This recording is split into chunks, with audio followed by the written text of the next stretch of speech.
சரி, ஸ்டார்ட் பண்ணுங்க. இப்போ நீங்க பேசுனீங்க. மிஷன் மிஷனை சிங்காசனத்துல ஸ்டார்ட் ஒருத்தர் பண்ணுங்க. சிங்காசனத்துல ஒருத்தர் இருக்கிறாரு. கீழ இருந்து ஒருத்தர் வராரு, புஸ்தகம் வாங்குறாரு. இந்த கதையெல்லாம் சொன்னீங்க.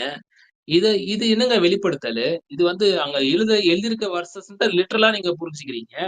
இதுக்கு எதுக்குங்க வெளிப்படுத்தலு? தேவையே கிடையாதே! இது வந்து ரகசியமா ஒரு முத்திரிக்க பட்ட புஸ்தகமா வந்து ஏன் வந்து இயேசு கிறிஸ்துவே வந்து யோவானுக்கு சொல்லணும்? தேவையில்ல.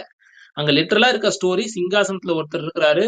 புஸ்தகத்த வச்சிருக்கிறாரு. நடுவுல இருந்து ஒருத்தர் வந்து புஸ்தகத்த வாங்குறாரு. இத எந்த குழந்தை படிச்சாலுமே புரிஞ்சுக்கும். ஆஹா!